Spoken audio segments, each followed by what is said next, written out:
सीधा अनुराग के पास आपको लिए चलेंगे। अनुराग, जिस वक्त सरकार यह तय कर रही है, केंद्र सरकार, के आरोग्य कर्मियों पर हमला बर्दाश्त नहीं किया जाएगा, ठीक मेरे ख्याल से उसी वक्त श्योपुर में यह घटनाक्रम हुआ होगा। अनुराग,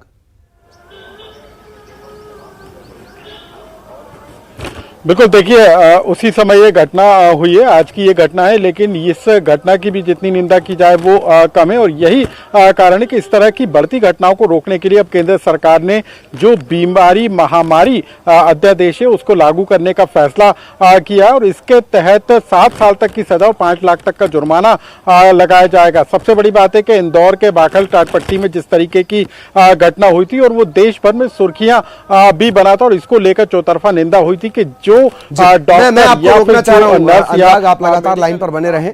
डॉक्टर राकेश मालवीय, आप सचिव हैं मेडिकल टीचर एसोसिएशन के, वो भी इस वक्त हमारे साथ जुड़े हुए हैं। डॉक्टर मालवीय, एक अच्छी खबर ये कि केंद्र सरकार एक नया नियम लेकर आई है, महामारी एक्ट में बदलाव किया गया है और अब पुलिस और डॉक्टर्स की टीम पर हमला बर्दाश्त नहीं किया जाएगा। और दूसरी तरफ श्योपुर से यह घटना सामने आई है जहां टीम पर हमला किया गया। सबसे पहले आपका शॉर्ट रिएक्शन।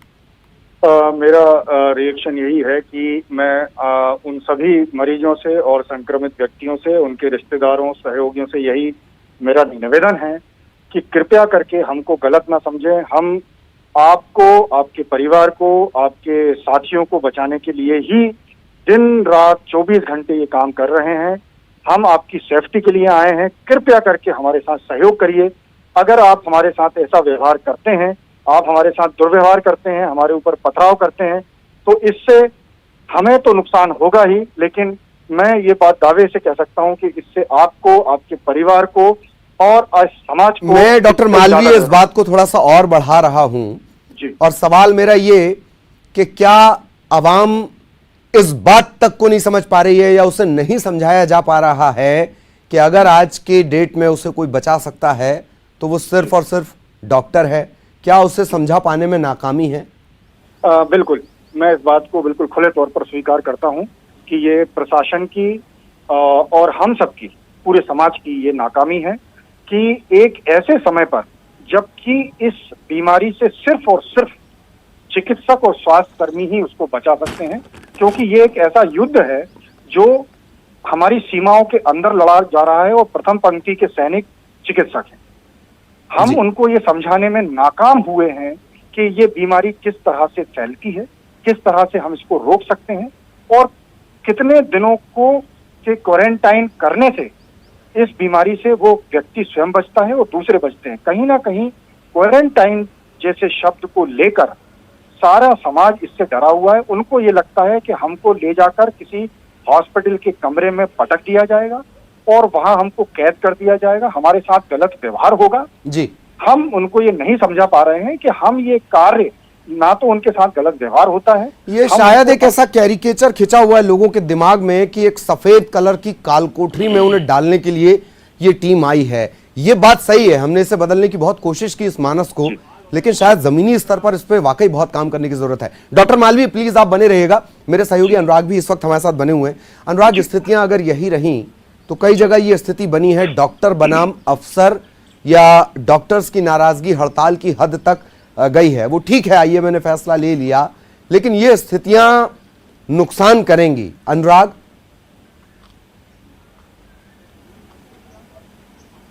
बिल्कुल, देखिए ये सोच और धारणा का फर्क है। जिन लोगों की सोच इस बात को लेकर है कि उनको कोरोना का वायरस किसी तरीके से अटैक नहीं करेगा, शायद ये एक उसका नतीजा हो सकता है। उसके अलावा धारणा, क्योंकि लगातार हमने भी कुछ इस तरीके के बयान सुने थे और दर्शकों को दिखाए भी थे कि लोग इस कोरोना वायरस के अटैक को लेकर किस तरह की धारणा रखते हैं। उनका मानना यह है कि उनको कोरोना का अटैक नहीं होगा और यदि उन पर होता है तो वो ईश्वर या अल्लाह के कारण होगा। तो ये जो धारणा अलग अलग तरीके से बनी हुई है, ये सोसाइटी के लिए कितनी जोखिम भरी हो सकती है, इस बात को शायद कुछ लोग नहीं समझ पा रहे हैं। और यही कारण है कि इस बात को समझाने के लिए अब कानून का सहारा लिया जा रहा है, क्योंकि सरकार ने पहले भी कहा कई जिलों में राष्ट्रीय सुरक्षा कानून के तहत कार्रवाई की गई, क्योंकि दूसरे लोग जो इस कोरोना के संकट से निपटने के लिए उन कोरोना वॉरियर्स की मदद करने के लिए अपने घरों में कैद हैं, वो नहीं चाहते कि इस तरीके के संक्रमण को फैलाया जाए। और कुछ लोग जो इस तरीके की धारणा रखते हैं, इस तरह की की सोच रखते हैं और जो जान की सुरक्षा में जो डॉक्टर और स्टाफ और पैरामेडिकल स्टाफ लगा है उसके ऊपर हमला करते हैं, तो ऐसे लोगों के लिए अब ये कानून बनाने की जरूरत पड़ी कि 1997 के कानून में बदलाव करके कठोर दिक्कत ये भी है, सजा का प्रावधान ये भी है अनुराग कि अगर हम किया। सिर्फ कानून से डील कर सकते तो निर्भया के बाद निर्भया की खबरें पढ़ने की या आपको ऐसी खबरें देने की नौबत कतई नहीं आती। सिर्फ कानून का मसला, सिर्फ कानून पर इसे नहीं छोड़ देना चाहिए।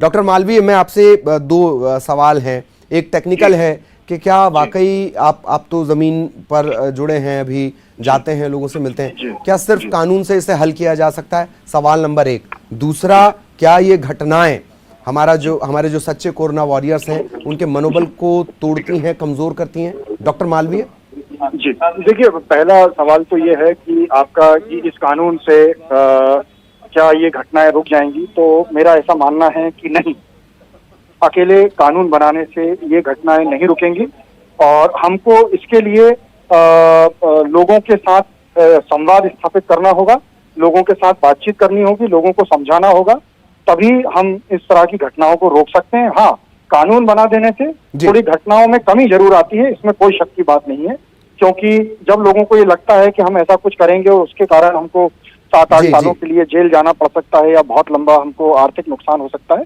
तो वो जरूर थोड़ा सा इन घटनाओं में कमी आती है। ये सिर्फ हम 50-60% कह सकते हैं, लेकिन बाकी का 40% का काम जो है वो एजुकेशन से सुधरेगा। और एजुकेशन का मतलब सिर्फ लोगों को डिग्री देने की बात नहीं है, लोगों को ये समझाना होगा कि जो डॉक्टर्स होते हैं वो सिर्फ आपकी जान बचाने के लिए बने, जान लेने के लिए नहीं बने। और ऐसे समय पर मैं आपको ये बताऊं कि हम डॉक्टर्स एक महीनों से अपने घर नहीं गए हैं, अपने परिवार से नहीं मिले हैं। मैं खुद यहाँ पर मेरा जो गेस्ट हाउस है मेडिकल कॉलेज का, मैं वहां रह रहा हूँ पिछले 15 दिनों से, दिन रात हम लोग काम कर रहे हैं। तो आप हमारी बातों को, हमारी फीलिंग्स के, हमारी परेशानियों को समझ लीजिए। अगर हम इतना सब कुछ अपनी जान को निछावर लगाकर, हम खुद जानते हैं कि हमारे 5 डॉक्टर इसकी संक्रमण में आ चुके हैं, वो भी हॉस्पिटल में भर्ती हैं, उसके बावजूद हम आपके लिए काम कर रहे हैं। तो कृपया करके आप हमारा सहयोग करिए, क्योंकि ये सहयोग करने से ही आप इस बीमारी से अपने आप को, देश को, प्रदेश को निकाल पाएंगे। जी जी जी, बहुत बहुत शुक्रिया डॉक्टर मालवीय। और जिन परिस्थितियों का आप जिक्र करते हैं हम उन्हें समझ